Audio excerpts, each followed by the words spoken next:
அல்லேலூயா. சங்கீதம் 128 2ஆம் அதிகாரம்.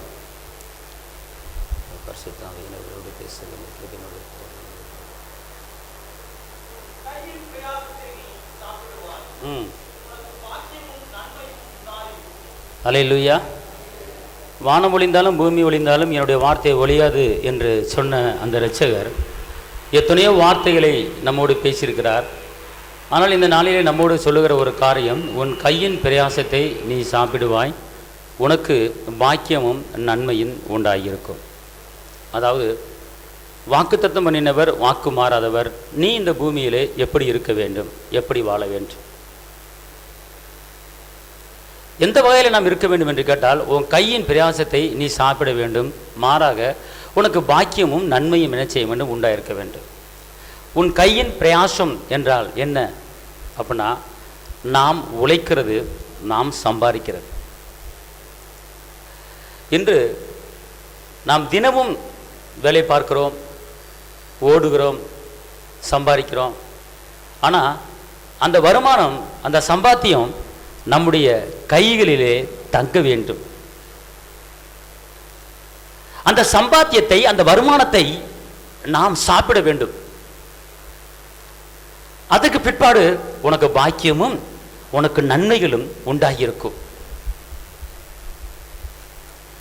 ஆனால் இப்போ உள்ள ஒரு காலகட்டத்தில் நம்முடைய கையின் பிரயாசம், நம்முடைய வருமானங்கள் அது வீண் செலவாகி கொண்டிருக்கிறது. ஒரு சில குடும்பங்களுக்கு ஆஸ்பத்திரி, ஒரு சில குடும்பங்களுக்கு வட்டி, ஒரு சில குடும்பங்களுக்கு வீண் செலவுகள் இப்படியாக வந்து கொண்டிருக்கிறது. இன்னைக்கு ஒரு காரியத்தை நீங்கள் தெரிந்து கொள்ள போறீங்க. நான் சம்பாதிக்கிற சம்பாத்தியத்தை எந்த வீண் செலவும் ஆகாத அளவுக்கு, எந்த ஆஸ்பத்திரி செலவும் ஆகாத அளவுக்கு, எந்த வட்டிக்காரர்களுக்கும் கொடுக்காத அளவுக்கு, அதாவது வட்டி வாங்காத அளவுக்கு நாம் வருமானத்தை தக்க வைக்க வேண்டும். அவனுடைய வார்த்தை என்ன என்று கேட்டால், நீ அநேக ஜாதிகளுக்கு நீ கடன் கொடுப்பாய், நீ கடன் வாங்க மாட்டாய். ஆனால் இன்னைக்கு நம்ம நிலைமை என்ன, கடன் கொடுக்கறத காட்டிலும் ஏன்னா வாங்குறது அதிகமாக இருக்குது. பார்த்துக்கொள்ளுங்க. கர்த்தர் வந்து நம்மளை வந்து கடன் வாங்குன்னு சொல்லலை, ஆனால் நம்ம என்ன செய்கிறோம், கடன் வாங்குகிறோம். அப்படிப்பட்ட சூழ்நிலை நம்மளுக்கு என்ன செய்து உருவாகுது பார்த்துக்கொள்ளுங்க. ஆனால் வசனம் சொல்லுது, உன் கையின் பிரயாசத்தை நீ சாப்பிடுவாய், உனக்கு பாக்கியம் நன்மை உண்டாயிருக்கும். இன்னைக்கு நம்முடைய குடும்பத்தில் எல்லா ஆசீர்வாதத்தோடு தான் வாழ வேண்டும். கர்த்தருடைய வார்த்தை சொல்வது, நீ ஆடு வளர்த்தாலும் மாடு வளர்த்தாலும் அதில் கூட ஒரு மலட்டுத்தன்மை இருக்கக்கூடாது. இப்படிப்பட்ட ஆசீர்வாதங்களை தான் நமக்கு தேவன் வந்து வாக்கு பண்ணியிருக்கிறார், வாக்கு கொடுத்திருக்கிறார். அன்பார்ந்தவர்களே, இந்த வாக்கு தத்தங்களை நாம் எப்போதெல்லாம் உரிமையாக்குறோமோ, எப்பெல்லாம் சொந்தமாக்குறோமோ, எப்பெல்லாம் சொந்தமாக்கி பேசுகிறோமோ அது அப்படியே நடக்கும். அதாவது தேவன் நமக்கு வந்து ஒரு முன் மாதிரியை வைத்து விட்டு போயிருக்கிறார். இயேசுவை சொந்த இரட்சகராய் ஏற்றுக்கொண்டவர்களுக்கு ஒரு முன்மாதிரியை வைத்து கொண்டு போயிருக்கிறார். 1 பேதுருல சொல்லப்பட்டிருக்கிறது, எடுத்து வாசிங்க. 1 பேதுருல 2:21 என்ன சொல்லுதுன்னா, 1 பேதுரு 2:21,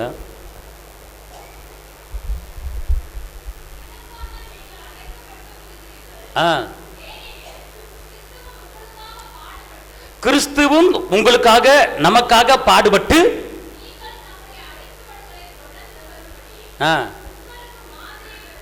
அப்ப அவர் என்ன சொல்றாரு, என்னுடைய அடிச்சுவடுகளை நீங்கள் பின்பற்றி செல்லுமாறு உங்களுக்கு மாதிரியை நான் வைத்து போயிருக்கிறேன். மாதிரி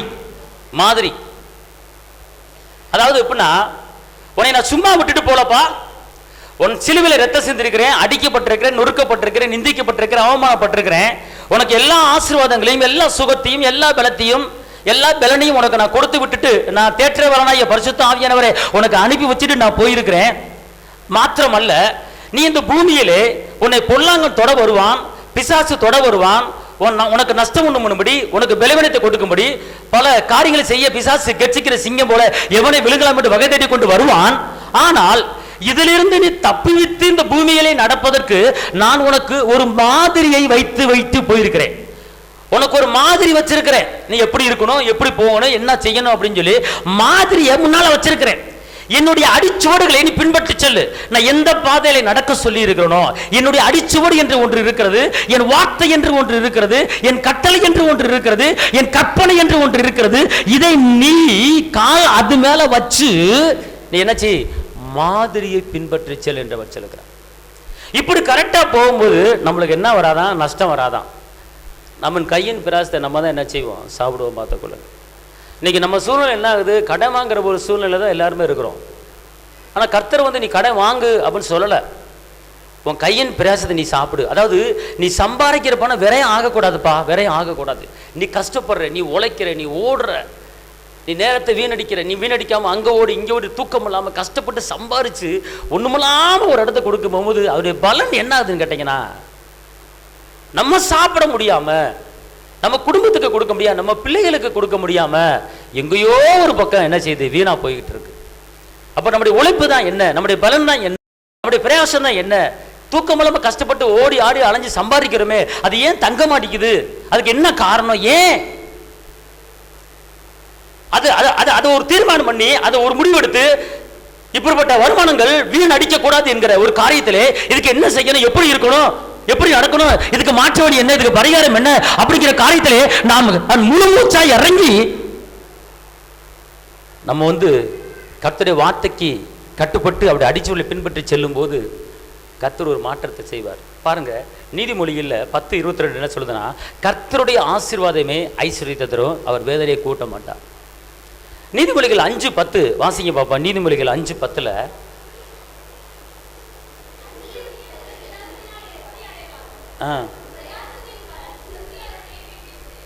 பாத்தீங்களா, அந்நியர் உன் செல்வத்தினால் திருப்தி அடைகிறாங்க. இன்னைக்கு நம்ம சம்பாதிக்கிற பணம் அது யாரு திருப்தி அடைகிறாங்க? அந்நியர்கள். அந்நியர்கள். நம்ம குடும்பத்தில் யாரும் திருப்தி அடையல, ஆனா அந்நியர்கள் திருப்தி அடையும்படியே தான் நம்ம இருக்கிறோம். இன்னைக்கு கர்த்தர் வந்து இன்னைக்கு தேவன் உங்க சூழ்நிலையை எல்லாவற்றையும் மாற்றி அமைத்து இன்னைக்கு இங்கே வந்திருக்கிற ஒவ்வொருவருக்கும் தேவன் ஒரு வாக்குத்தத்தமான ஒரு வார்த்தையை கொடுக்கிறார். இதுவரை உன் பணம் விரையா இருக்கலாம், இதுவரை உன் சுகம் வந்து போயிருந்திருக்கலாம், இதுவரை உன் நஷ்டம் ஆயிருக்கலாம், இதுவரை நீ துக்கப்பட்டிருக்கலாம், இதுவரை நிந்திக்கப்பட்டிருக்கலாம், இதுவரை அவமானப்பட்டிருக்கலாம், இதுவரை உன் பணங்கள் விரயமாய் போய் கொண்டிருந்திருக்கலாம். ஆனால் இனிமேல் உன் கையின் பிரயாசத்தை நீ மட்டும்தான் சாப்பிட போற, உன் குடும்பம் மட்டும் தான் சாப்பிட போகுது, வேற யாரும் சாப்பிட முடியாத அளவுக்கு தேவன் உனக்கு ஒரு பாதுகாப்பை கொடுத்து ஒரு வருமானத்தை கூட்டி கொடுத்து வீண் விரயமான காரியங்களை எல்லாம் எடுத்து போட்டு தேவன் உனக்கு ஒரு பெரிய பாதுகாப்பை கொடுக்க போகிறார். கையை தட்டி அப்பாக்கு நன்றி சொல்லுங்க. ஏசாயா 62:8 என்ன சொல்லுதுன்னா, ஏசாயா 62:8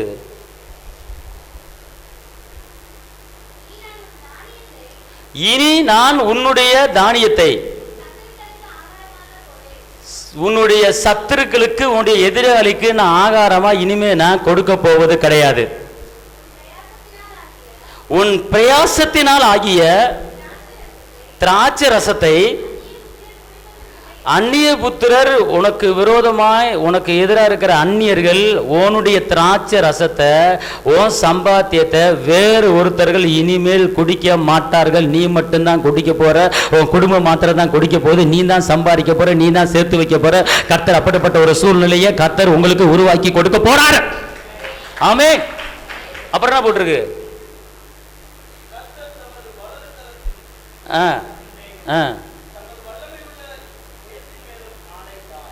வல்லமையில புயத்தின் மேல என்ன செய்றாரு? எல்லாம் சொல்லுங்க, இந்த வசனத்தின்படி எனக்கு நடப்பதாக. எல்லாரும் பைபிள் வச்சிருக்கோம். ஏசாயா 62:8 எடுங்க.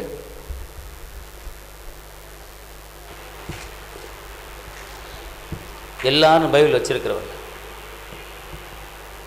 இதுவரைக்கும் நம்ம பணம் விரையம் ஆயிருக்கலாம், இதுவரைக்கும் நம்ம வருமானம் அந்நியர் சாப்பிட்டுருக்கலாம். ஆனா கர்த்தர் இன்னைக்கு நம்மளுக்கு இங்க வந்திருக்கிற ஒவ்வொருவருக்கும் கர்த்தர் வாக்குத்தத்தம் கொடுக்கிறாரு. என்ன வாக்குத்தத்தனா, இனி, அதாவது இனினா இனிமேல் நான் உன் தானியத்தை உன் சத்துருக்களுக்கு ஆகாரமாய் உன் பிரயாசத்தினாகிய உன் திராட்சத்தை அந்நிய புத்திரர் குடிப்பதும் இல்லை என்று கர்த்தர் தமது வலது கரத்தின் மேலும் தமது வல்லமையுள்ள புயத்தின் மேலும் ஆணையிட்டார். அல்லேலூயா. இந்த வசனத்து மேல எல்லாம் வரல வைங்க, சொல்லுங்க. இந்த வசனத்தின்படி, இந்த வார்த்தையின்படி எனக்கு ஆக கடவுது. இனிமேல் என்னுடைய தானியத்தை சத்துருக்கள் சாப்பிட மாட்டார்கள், என் குடும்பம் மட்டும்தான் சாப்பிடும். இனிமே என்னுடைய வருமானத்தை அந்நியர் சாப்பிட மாட்டாங்க, நான் மட்டும்தான் சாப்பிட போறேன், என் குடும்பம் மட்டும்தான் சாப்பிட போகுது. அல்லேலூயா, அல்லேலூயா. நல்லா தெரிஞ்சு கொள்ளுங்க. ஏன் இப்படிப்பட்ட ஒரு சூழ்நிலை நமக்கு வருது அப்படின்னு கேட்டா, இங்க இருங்களேன், இந்த வார்த்தை பார்த்துக்கொள்ளுங்க. அதாவது இந்த பைபிள் இருக்கிற வார்த்தையை நம்ம படிச்சுக்கிட்டே இருந்தோம்னா நம்ம மறுரூபம் ஆயிடுவோம். காரணம், இந்த 2 தீமோத்தேயு 2:6 என்ன சொல்லுதுன்னா, 2 தீமோத்தேயு 2:6 வாசிங்க பார்ப்போம். பிரயாசப்பட்டு பயிரிடுகிறவன் பலனின் முங்கி பங்கை அடைய வேண்டும். திருப்பி சொல்லுங்க.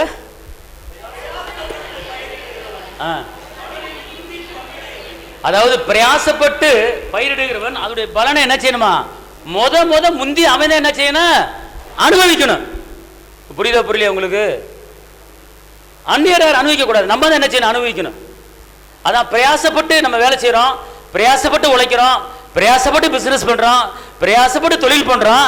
ஆனா அதோடைய லாபத்தை, அதோடைய வருமானத்தை நம்ம தான் அனுபவிக்க வேண்டும். புரியுதா புரியலையா? அல்லேலூயா. நம்ம சம்பாரிச்சு அடுத்தவனுக்கு கொடுக்க கூடாது, நம்ம சம்பாரிச்சு தான தர்மம் பண்ணலாம். அல்லேலூயா சொல்லுங்க. அல்லேலூயா. சரி, ஏன் தேவன் இப்படிப்பட்ட ஒரு காரியத்தை நம்மளுக்கு செய்யறாரு? தேவனுக்கு தெரியும்ல நம்ம சம்பாதிக்கிறோம், வருமானம் வருது, அந்த பணத்தை ஏன் தேவன் விரயம் பண்ண வைக்கிறாரு, ஏன் நஷ்டமடைய வைக்கிறாரு, ஏன் ஆஸ்பத்திரிக்கு கட்ட வைக்கிறாரு, ஏன் வெட்டிக்காரனுக்கு கொடுக்க வைக்கிறாரு? இது தேவனுக்கு தெரியாமல் இருக்கா? தேவனுக்கு தெரியும். தேவன் இந்த காரியத்தை செய்யல, ஆனா தேவன் இந்த காரியத்தை செய்வதற்கு நம்ம ஒரு காரணமா இருக்கிறோம். நம்ம பணம் விரயமாகிறதுக்கு, நம்ம பணம் கீழே போறதுக்கு தேவன் காரணம் அல்ல, ஆனால் நம்ம தான் அதுக்கு காரணமா இருக்கிறோம். எப்படி அப்படின்னு கேட்டீங்கன்னா, இதுக்கு என்ன காரணம் அப்படின்னு கேட்டீங்கன்னா, ஏன் நம்ம அனுபவிக்க முடியல, ஏன் நம்ம சாப்பிட முடியல, ஏன் நம்ம வருமானம் தந்து ஓட்ட பையில போட்ட மாதிரி போய்கிட்டு இருக்கு, ஏன் சேர்த்து வைக்க முடியல, ஏன் சேவிங்ஸ் பண்ண முடியல, ஏன் பேங்க்ல போட முடியல, கையில பிச்சை ஏன் எடுக்க முடியல, ஓட்டப்படையில போட்ட மாதிரி ஒண்ணுமில்லாம போய்கிட்டு தானே இருக்கிறது, நான் உழைக்கிற உழைப்பு வீணாதானே போய்கிட்டு இருக்கு அப்ப நீங்க கேட்கலாம், நினைக்கலாம். ஆனா அதற்கு காரணம் தேவன் பொறுப்பு இல்ல. ஒரே ஒரு வழி, ஒரே ஒரு காரியம் தான்,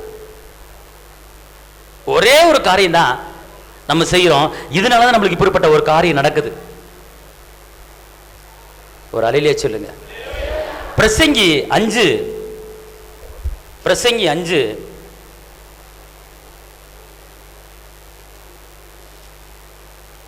இந்த வசனத்தை தயவுசெய்து எல்லாம் நோட் பண்ணிக்கொள்ளுங்க. ஏன் நஷ்டம் நம்மளுக்கு வருது, ஏன் நம்ம பணம் வீண் விரயமாகுது? பிரசங்கி 5:6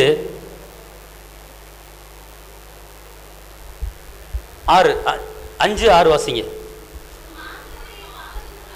உன் மாமிசத்தை பாவத்துக்கு உள்ளாக்க உன்னுடைய வாய்க்கு இடம் கொடாதே, அது புத்தி பிசைக்கினால் செய்தது என்று தூதனுக்கு முன் சொல்லாதே, உன் கையில் கிரியைகளே. பார்த்தீங்களா? இப்ப அர்த்தம் புரிஞ்சுக்கிட்டீங்களா? என்ன அர்த்தம் கேட்டீங்கன்னா, அதாவது உன் மாமிசத்தை பாவத்துக்குள்ளாக்க உன் வாய்க்கு அது புத்தி பிசையினால் செய்து என்று தூதனுக்கு முன் சொல்லாதே. தேவன் உன்னுடைய வார்த்தையிலே கோபம் கொண்டு நீ கையிட்டு செய்கிற வேலை, கையிட்டு செய்கிற தொழில், கையிட்டு செய்கிற பிசினஸ், அதனுடைய கிரியைகளை நான் அழிப்பேன்.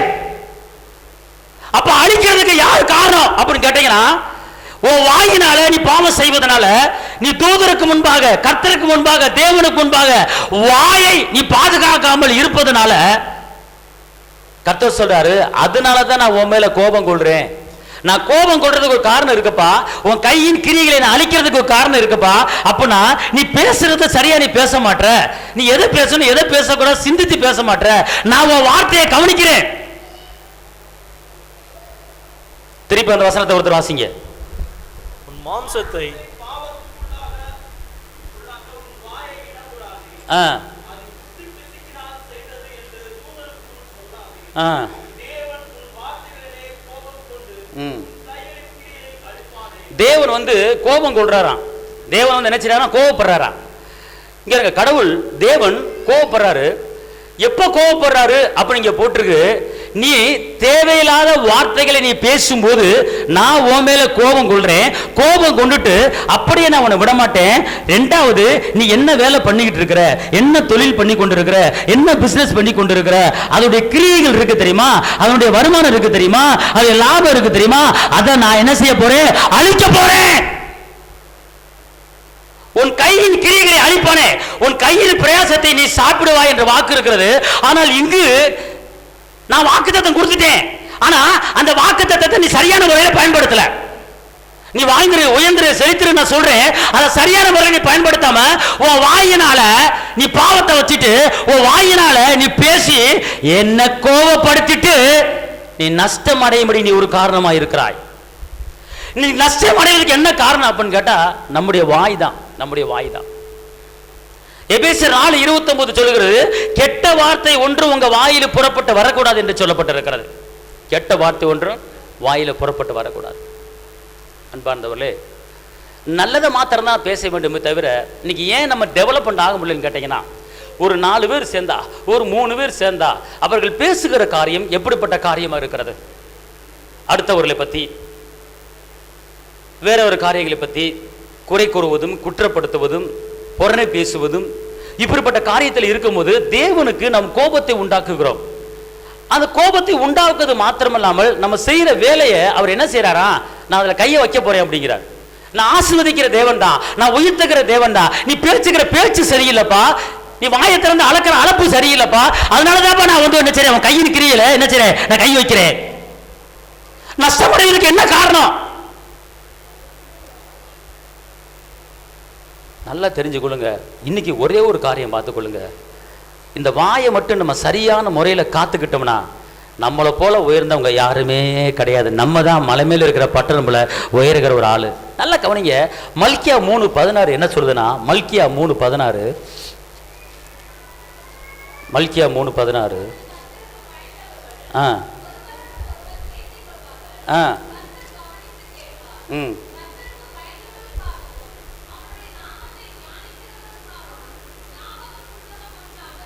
இப்ப கவனிங்க, கர்த்தருக்கு பயப்படுறவர்கள் ஒருவர் ஒருவர் பேசிக் கொள்வார்கள், கர்த்தர் கவனித்து கேட்பார்.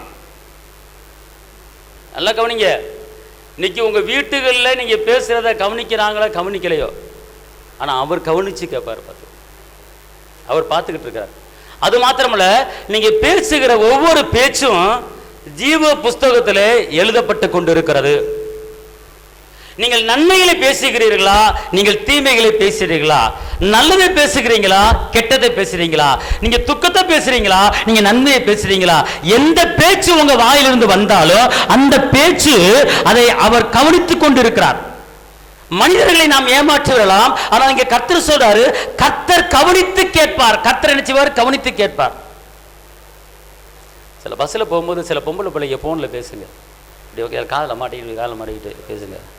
சில பேர் பேசுவாங்க, என்ன மச்சான் எப்படா இருக்க, நல்லா இருக்கியா, நான் வந்துடுறேன்டா, பஸ்ஸில் வந்துகிட்டு இருக்கேன், சீக்கிரம் வந்துடுவேன், காலைல 6 மணிக்கு வந்துரு அப்படின்னு ஒரு சில பேர் பேசுவாங்க பஸ்ஸில் போகும்போது. ஆனால் ஒரு சில சகோதரிமார்கள் பேசுவாங்க, ஸ்டூடெண்ட்ஸு இப்படி பேசுவாங்க, வந்துட்டியா, பஸ்ஸில் வந்துக்கிட்டு இருக்கேன், ஹே வாங்க, நாளைக்கு வந்துடுறேன், காலைல வந்துடுவேன், நீ சீக்கிரம் வந்துடுவேன், அப்படியா, அது வந்துடுவீங்க அப்படின்னாங்க. என்ன பேசுனே தெரியாது, பார்த்துக்கோங்க. அவன் நினைப்பாங்க, யாருக்குமே கேட்கல, நம்ம தான் பேசுகிறோம், நம்ம ஆளுக்கு மட்டும்தான் கேட்குது, வேற யாருக்கும் கேட்கல. ஏய் ஜாக்கிரதை, கர்த்தர் மேல இருந்து கவனிச்சு பார்த்துக்கிட்டு இருக்காரு. நீ என்ன பேசிட்டாலும் என்ன பேசாட்டாலும் உன் ஆளுக்கு போறதுக்கு முன்னால் அங்க மேல பரலோகத்துக்கு போயிடும், அவர் கவனிச்சு கேட்டுக்கிட்டு இருக்கிறாரு. அல்லேலூயா, அல்லேலூயா, ஆமென் சொல்லுங்க. அதனால நீங்க தகாத வார்த்தைகளை பேசி போடுவாங்க. சில வீட்டில் இருக்கிறாங்க, சில மனைவிமார்கள் இருக்காங்க, சில கவனமாக இருக்காங்க. டக்குன்னு என்ன செய்வாங்க, இந்த காரியத்தை என்னால் செய்ய முடியாது, நீயே பார்த்துக்க, நான் பார்க்க மாட்டேன், ஓ இது வாழ்க்கை எனக்கு தேவையா, நான் செத்துடுறேன் அப்படின்வாங்க. இதை கர்த்தர் கவனிச்சு கேட்டுட்டே இருப்பார். ஏன்னாடே, உன்னை சாகிரத கடை நான் வந்து உன்னை ரிச்சிப்புக்குள்ள கொண்டு வந்தேன், சாகிரத கடை உனக்கு ஞானசானம் கொடுத்தேன், சாகிரத கடை உன்னை வந்து உன் சர்ச்சுக்கு கூட்டி வந்தேன். அப்போ கர்த்தர் என்ன செய்யறாரு, நீ இப்படி பேசுறேல, நீ பேசினபடி உனக்கு கடை வந்து கம்மன் கையை நிற்கிறீர்கள் என்ன செய்வார், சாக போற ஆளுக்கு எதுக்கே வருமானம், சாக போற ஆளுக்கு எதுக்கே ஆசீர்வாதம், சாக போற ஆளுக்கு எதுக்கே பிசினஸ்ல டெவலப்மெண்ட். தப்பி தவிர எக்காரத்தை கொண்டு என்ன சோதனை வந்தாலும், என்ன வேதனை வந்தாலும், எந்த அவமானம் வந்தாலும், எந்த நிந்தை வந்தாலும், எனக்கு வாழ பிடிக்கல, நான் சாக போறேன்னு சொல்லி ஒரு வார்த்தையை நீங்க விட்டுட்டீங்கன்னு வச்சுக்கோங்க, நீங்க செய்யற வேலையில ஒரு அழிவு வந்துருச்சுன்னு அர்த்தம். புரியுதா? இங்க அதான் சொல்றாரு, உன் வாயின் வார்த்தையினாலே நான் கோபம் கொண்டு. நீ சாகு எதுக்கு உயிரோட இருக்க அப்படின்னு தேவன் சொல்லலங்க. நீ வாழ்ந்திருப்பாய், நீ உயர்ந்திருப்பாய், நீ செழித்திருப்பாய், நீ பெருகுவாய், உனக்கு ஆசான்ல பெருக பண்ணுவேன், அப்படித்தான் நம்ம தகப்பைய வாக்கு பண்ணியிருக்கிறாரு. ஆனா நம்ம பேசுற பேச்சு எப்படிப்பட்ட பேச்சா இருக்கிறது? அப்புறம் கர்த்தர் எப்படி கோபம் இல்லாம இருப்பாரு? அப்புறம் கை நிற்கிறது அழிக்காம இருப்பாரு? உன் ஆத்மா வாழ்வுகளை எல்லாவற்றிலும் வாழ்ந்து நீ சுகமா இருக்க விரும்புகிறேன் அப்படிங்கிறாரு. ஆனா நம்ம பேசுற பேச்சு எப்படிப்பட்ட பேச்சா இருக்கிறது? தான் தாவீது அதாவது வாய்க்கு காவல் வைக்கணும், பார்த்துக்கொள்ளுங்க. இன்னைக்கு நம்ம நஷ்டப்படுறதுக்கு உண்டான ஒரு காரியம் என்னன்னு கேட்டா, நம்ம வாய் தான் பார்த்துக்கணும். நமக்கு கண்டிப்பாக நம்ம வாய் தான் பார்த்துக்கணும். யாக்கோபுல ஒரு வசனம் இருக்கிறது, 1:26 வாசிங்க பார்ப்போம். யாக்கோபு 1:26 சீக்கிரம். உங்களில் ஒருவன் தன் நாவை அடக்காமல் தன் இருதயத்தை வஞ்சித்து தன்னை தேவ பக்தியில் ஒன்று எண்ணினால் அவனுடைய தேவ பக்தி. இங்க இருங்க, இப்போ வந்துட்டு ஞாயிற்றுக்கிழமை சர்ச்சுக்கு வரோம். அல்லேலூயா, சோத்திரம் சோத்திரம் சோத்திரம் சோத்திரம், பக்தி சோத்திரம் சிஸ்டர், பிரேஸ் லார்ட், சோத்திரம், அல்லேலூயா, சோத்திரம், பிரேஸ் லார்ட், பிரேஸ் லார்ட், சோத்திரம். பக்தி பக்தி பக்தி அப்படி இருக்கும். பக்தி பார்த்துக்கொள்ளுங்க. சோத்திரம் சிஸ்டர், பிரேஸ் லார்ட் சிஸ்டர், நல்லா இருக்கிறீங்களா? ஜெபம் பண்ணீங்களா? உங்களுக்காக ஜெபம் பண்ணிக்கிற சிஸ்டர், சோத்திரம் சிஸ்டர், ஓ பிரேஸ் லார்ட். பார்த்தா பக்தியா பைவியமா சோத்திரம். ஆனால் வீட்டில் போய் ஓட்டப்பானில் நண்டை விட்ட மாதிரி டக்கு டக்கு டுகு டுக்கு டுகு டுக்குன்னு வீட்டில் போட்டு வாயை திறந்தா மூடுறது பெரும்பாடாக இருக்கும். அவர் சொல்கிறாரு, நீ வாயை அடக்காம நீ பக்திமானா இருந்தேன்னா என்ன சொல்கிறாரு, என்ன போட்டிருக்கு முடிவு? அந்த தேவ பக்தி என்னவா? வீணா இருக்கும். அந்த தேவ பக்தி உண்மையான தேவ பக்தி கிடையாது. அப்ப நீங்க வாயை அடைக்கிட்டு நீங்க அமைதியா இருந்துட்டு நீங்க தேவ பக்தியா இருங்க, அந்த பக்தி உண்மையில பக்தியா இருக்கும். வாயை அடக்காம நாவை அடக்காம பக்திமான இருக்க முடியாது. அந்த பக்தி என்னவா? வீணாயிருமா. கர்த்தர் ரொம்ப ஞானம் உள்ளவருங்க. நம்ம அடிக்கடி நாக்கு நீட்டி பேசுறோம்ல, அடிக்கடி வாயை திறக்கக்கூடாதுன்னு சொல்லி தான் 32 துருப்புகள் நிக்குது நம்ம உள்ள. 32 துருப்புகள் என்னது? 32 பல்லு. அதுபோக 2 செவரு, பெரிய செவரு, உதடு இருக்கு. நாக்க சுத்தி 32 ராணுவ துருப்புகள் இருக்கிறது. இது போக 2 கோட்டைச்சுவர், பெரிய 2 கோட்டைச்சுவர், 2 உதடு இருக்கு. ஆனா இந்த 32 துருப்புக்களையும் தாண்டி, இந்த 2 கோட்டைச்சுவரையும் தாண்டி நம்மால பேசி இல்லாதெல்லாம் தேவையில்லாம ரொம்ப விலைக்கு வாங்கிட்டு இருக்கு. அதான் கர்த்தர் பார்த்தாரு, இங்க பல்லு இல்லைன்னா நாக்க புழுக்கு புழுக்கு நீ நீட்டிக்கிட்டு இருப்ப, வெளியே உதறு இல்லைன்னா புழு புழு நீட்டிக்கிட்டு இருப்ப, தான் பேசிக்கிட்டு இருப்ப. அதனாலதான் உனக்கு சுத்தி நாக்கு வெளியே வராத அளவுக்கு பல்ல வச்சு அதுக்கப்புறம் 2 கோட்டைச்சுவர் வச்சிருக்கு. திறக்கக்கூடாது அப்படின்னு வைக்கணும். நம்மளுக்கு வாய் தரணும். அப்புறம் எப்படி வந்தீங்க, போனீங்களா, இருந்தீங்களா, சாப்பிட்டீங்களா, எங்கே போனேன்னு தெரியல, வந்தேன்னு தெரியல, அவன் அப்படி செஞ்சுட்டான் இப்படி செஞ்சுட்டா, என்ன வாழ்க்கை இந்த வாழ்க்கை எனக்கு தேவையா? நாங்கள் போனேன் ஒன்றும் கிடைக்கல, இங்கே போன ஒன்றும் கிடைக்கல, உனக்கு கிடச்சி போச்சு, அவனுக்கு கிடச்சி போச்சு, இவனுக்கு கிடச்சி போச்சு, இந்த வாழ்க்கை எனக்கு ஒன்றுமே சரியில்லாமல் இருக்கு. அவன் அப்படி வாழ்ந்துகிட்டு இருக்கான், இவன் இப்படி வாழ்ந்துகிட்டு இருக்கான், நம்ம என்ன செய்யணும் ஒன்றுமே புரியல, எப்படிங்க எழும்புறது, எப்படிங்க பிரகாசி ஒன்றுமே புரியலங்க. அந்த வேலைக்கு போன ஒன்றும் கிடைக்கல, இந்த வேலைக்கு ஒன்றும் கிடைக்கல, அவன் போய் 2 சம்பாரிச்சிட்டான், இவன் வெளிநாடு போய் சம்பாரிச்சு அப்படி சம்பாரிச்சிட்டான், நமக்கு ஏன் ஒன்றும் கிடைக்க மாட்டேங்குது. அந்த பிள்ளை பாருங்க தோட வாங்கிருச்சு, அந்த பிள்ளை நெக்லஸ் வாங்கி பிடிச்சி நம்ம நல்ல சேலை எடுக்க முடியல, இப்படியெல்லாம் இருக்கலக்கா, ஏக்கா இப்படி செய்யலாம், ஏக்கா உனக்கு இப்படி இருக்கா, ஏக்கா இப்படியே வள வள வள வள வள வள வள வளன்னு பேசி அவரை கோபத்தை உண்டாக்கி நம்ம செய்யற வேலையை நம்ம நஷ்டப்பட வைக்கிறோம். அல்லேலூயா. என்ன புரியுதா புரியலையா? அதாவது உன் வாயை உன் பேச்சை தூதனுக்கு முன்பாக, இங்க இருங்க, எல்லாத்துக்கும் ஒவ்வொருத்தருக்கும் ஒவ்வொரு தூதர் இருக்கிறாங்க. என்ன இருக்கிறாங்க? தூதர் இருக்கிறாங்க. அவருக்கு முன்பாக நீங்க என்ன செய்யறீங்க? எப்படி போட்டிருக்க வசனம் பிரசங்கில் 5ல் திருப்பி திருப்பி உங்களுக்கு ஊத்தினா தான் கொஞ்சம் புரியும். அதுக்கு தான் சொல்றேன், வாசிக்க வைக்கிறேன். பிரசங்க 5ல் சீக்கிரம் வாசிங்க. 5 5 5 6 சீக்கிரம்.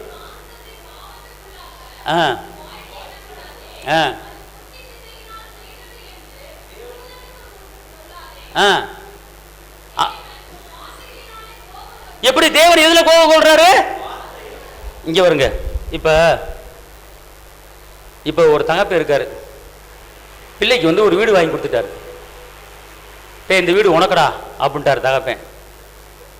பிள்ளை ஏ ஏ நீ வாங்கி கொடுத்த வீடாது, நீ வாங்கி கொடுத்த வீடாயாது, நீ நல்லா உட்காந்து போட்டு தின்னுபுட்டு உங்க அப்பாட்ட இருந்து வாங்கின வீடு, தாத்தாட்ட இருந்து வந்த வீடியா ஓவர் நினைச்சுக்கிட்டு இருக்கியா? நீ பெரிய இது மாதிரி பேசிக்கிட்டு இருக்க, ஒழுங்கா இருந்துக்க. நீ கொடுத்த வீடு கிடையாது, எங்க முப்பாட்ட மூலமா வந்த வீடு. நீ என்ன பெரிய வீடு கொடுத்துட்ட? நான் இருக்க கருதானடா நீ வந்திருக்கிற, நான் இல்லாம நீ எப்படா வந்த? அப்பனா நான் என் பேர் தானே வீடு இருக்கு, அப்ப உனக்கு தானடா வருது, அப்ப என் மூலம் தானே உனக்கு வருது. நீ கொடுக்கலையா, எங்க தாத்தா கொடுத்தாலையா அப்படின்னு மயங்கரம் வேண்டாம் இது பண்ணானா அப்பன்னு கோவம். இப்படி யார் சொல்ற? சரிடா, எங்க அப்பா வீடு என் பேர்ல இருக்குடா, நான் உனக்கு கொடுக்காம அனாதை ஆசிரமத்துக்கு எழுதி வச்சிடா, என்னடா செய்வ? போ, நீ ஆண்டியா போ, நீ தெருவுக்கு போ அப்படின்னு அப்பங்காரன் சொல்லுவான்னா சொல்ல மாட்டானா? இதே போலதான் நம்ம அப்பா எல்லா ஆசீர்வாதங்களையும் வாங்கி கொடுத்துருக்கிறாரு. அவரை மேன்மைப்படுத்தாம, அவரை துதிக்காம, அதாவது உன் ஆத்துமா வாழ்வு போல எல்லாவற்றிலும் வாழ்ந்து சுகமா இரு அப்படின்னு வாக்கு பண்ணியிருக்கிறாரு. ஆனா நம்ம என்ன பண்றோம்? என்னத்த சுகமா இருக்கிறேன், ஒண்ணுமே சரியில்லை, என் வாழ்க்கை இப்படி ஆகி போச்சு, நான் தேடுற மாதிரி தெரியல, இந்த இடுப்பு வலி கிட்டத்தட்ட 3 மாசமா இருக்குது, நிக்க மாட்டேங்குது, சீக்கிரம் போய் சேர்ந்துருவேன் போல அப்படிங்கிற உடனே அப்பா அங்கே கோவப்படுத்திக்கிட்டு இருக்கோம். அப்பா என்ன செய்யறான்? கோவப்படுத்திக்கிட்டு இருக்கோம். நானும் இதை செஞ்சேன், அதை செஞ்சேன், அதை செஞ்சு ஏகப்பட்ட நஷ்டம் வந்துக்கிட்டு, கைடு செய்வதெல்லாம் வாய்க்குன்னு சொல்லப்பட்டிருக்கு, ஒன்றும் வாய்க்க மாதிரி நடக்க மாட்டேங்குது, பேசாமல் இந்த ஊரை விட்டு ஓடலான்னு நினச்சிருக்கிறேன், எல்லாமே நஷ்டம் அடைஞ்சு போச்சு, நான் ஊரை விட்டு ஓடி சாக போகிறேன் எங்கேயாவது. உடனே பாப்பார் அவர், அட பாவி, நீ கைடு செய்கிற எல்லாமே உனக்கு வாய்க்குன்னு நான் சொல்லியிருக்கேன்டா, ஏண்டா ஊரை விட்டு ஓடுற அப்படின்னு சொல்லி அவரை நம்ம என்ன செய்கிறோம்? கோவப்படுத்துகிறோம். ஒரு காரியம் உங்களுக்கு லேட் ஆச்சுன்னா ஏதோ ஒரு பெரிய மாற்றம் உங்களுக்கு உண்டாயிருக்குது. தங்கத்துக்கு பதில இந்திரநீலம் படிக்க வச்ச கொடுக்கறதுக்கு உங்களுக்கு கர்த்தர் லேட் ஆகிட்டு இருக்கிறார். அல்லேலூயா, அல்லேலூயா. புரியுதா உங்களுக்கு? ஒரு காரியம் உங்களுக்கு லேட் ஆகிட்டு இருக்குன்னா கர்த்தர் உங்களை என்ன செய்யறாரு? தேய்ச்சிக்கிட்டு இருக்காரு. நல்லா கவனிங்க. ஒரு பொருளை வந்து நல்லா தேய்ச்சிக்கிட்டே இருந்தீங்கன்னா வலு வலு வலு வலு வலுன்னு பளபளப்பா மாறிடும். அல்லேலூயா. நீங்க புடமிட புடமிட புடமிட புடமிட புடமிட ரொம்ப பளபளப்பா நீங்க உலகத்துல பிரகாசிக்க போறீங்க. அதுக்குதான் கர்த்தர் உங்களை தேக்கி விட்டுக்கிட்டு இருக்கிறாரு. புரியுதா? புரியலையா? இன்னும் நடக்கலையே, இன்னும் வரலையே, இன்னும் கிடைக்கலையே, இந்த வண்டமா தானே இருக்கிற. இல்ல, கர்த்தர் உங்களுக்கு தங்கம் இல்ல, இந்திரஜம் இல்ல, படிக பச்சல, டோபாஸ் ரெடி பண்ணிக்கிட்டு இருக்காரு. பெருசா உங்களை தேடி அது வரப்போகுது. ஆமென் சொல்லுங்க. அல்லேலூயா.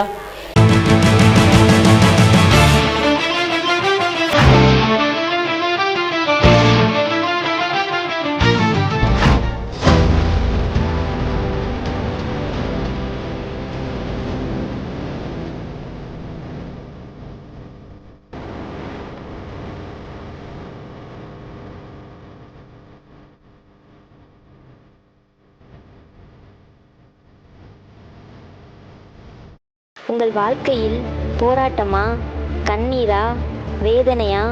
இயேசு உங்களுக்கு அற்புதம் செய்வார். எங்களோடு இணைந்து கர்த்தரை ஆராதிக்க உங்களை அன்புடன் அழைக்கிறோம். எங்கள் முகவரி: போதகர் சி. ஜீவா, திரியேக தேவ எழுப்புதல் ஆலயம், RS நகர், Allampatti, Virudhunagar. Cell number 9493313673. Email address jiva.boj@gmail.com. ஞாயிறு ஆராதனையின் நேரம் காலை 8:30 மணி முதல் 10:30 மணி வரை. செவ்வாய்க்கிழமை மன்றாட்டின் ஆராதனை மாலை 6:30 மணி முதல் 8 மணி வரை. வெள்ளிக்கிழமை உபவாச கூட்டம் காலை 10 மணி முதல் 12 மணி வரை. மாதத்தின் 1ஆம் தேதி வாக்குத்தத்த ஆராதனை காலை 5 மணி முதல் 7 மணி வரை. கர்த்தர் உங்களை ஆசீர்வதிப்பாராக.